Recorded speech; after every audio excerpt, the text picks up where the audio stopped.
Bismillahirrahmanirrahim. Assalamu alaikum. How are you, students? I hope you will be fine. As you know, it's our YouTube channel for mathematics lectures. Today, we will discuss about exercise 2.8 of class 10th. Statement questions.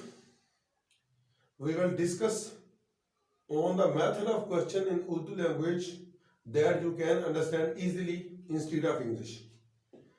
तो students यहाँ पे question number 1 है कि दो मुसलसल मस्बत अदाद का हासिल ज़र्ब 182 है कि दो मुसलसल अदाद हैं जिनको हम मल्टीप्लाई करें तो 182 आता है। अदाद बताने, अब अदाद हमें बताने जो सपोज हम पहला अदद मालूम करेंगे। फर्ज किया पहला अदद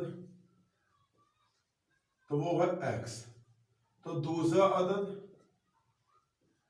तो जब दो मुसलसल की बारी आती है स्टूडेंट्स तो मुसलसल का मतलब है कि हर अदद में एक जमा करने से अगला मुसलसल अदद आता है। जिस तरह एक के बाद दो, दो के बाद तीन और तीन के बाद चार, यह है मुसलसल अदाद। अब यह मुसलसल है लेकिन इनकी भी शर्त है कि एक के बाद दो आता है तो उसमें एक जमा करके आता है, दो के बाद तीन मुसलसल आता है तो एक, यानी मुसलसल अदाद तब आते हैं जब हम हर अदद में एक ऐड करते जाए तो मुसलसल कंटिन्यू है।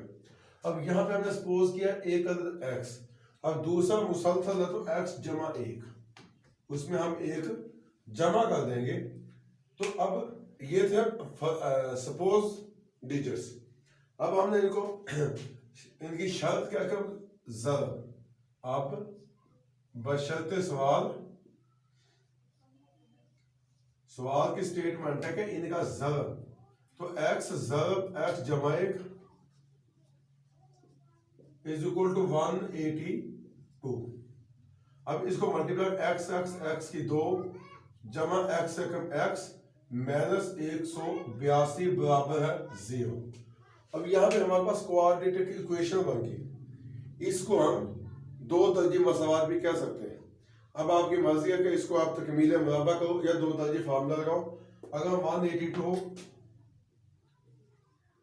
x स्क्वायर है तो दरमियान में जमा का एक है, तो हमें 182 की जो फैक्टराइजेशन करनी है उसमें हम डिजिट लेंगे। फॉर एग्जांपल 91 टू 291 182, तो 4 पे हम देखें 4 4 दा 16 नहीं होता, 6 पे नहीं होता, तो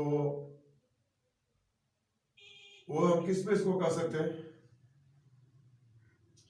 9 पे नहीं होता, 7 पे होता है, 7 2 था 14 26 7 182,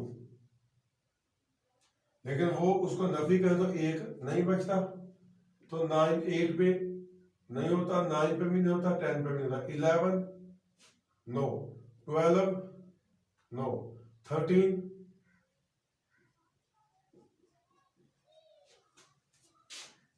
मल्टीप्लाई 14 182 14 से 140 और 182।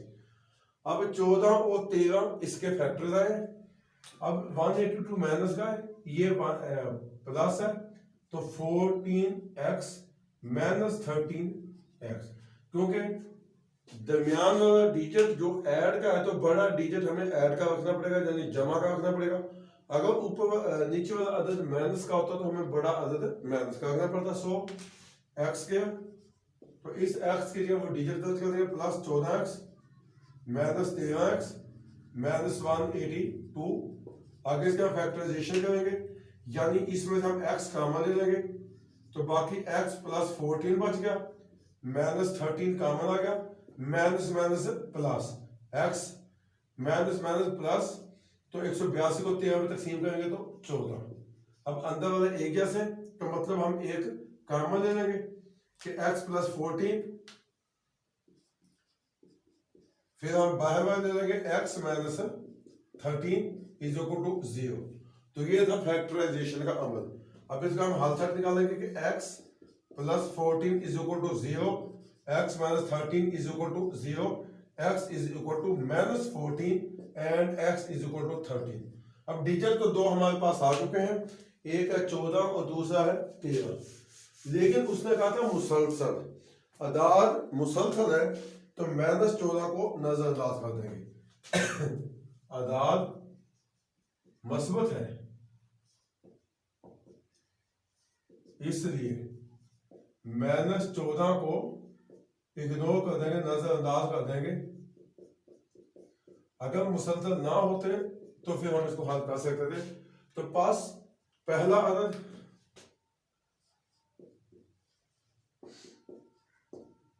x यानी 13, तो दूसरा अदद x जमा 1 हमने सपोज किया था, यानी 13 जमा 1 14। अदाद हमारे पास कौन कौन से 13 एंड 14, इनको मल्टीप्लाई करते 182 आता। ये इस क्वेश्चन का सॉल्यूशन था। मुझे उम्मीद है आपको इसकी समझ आ गई होगी।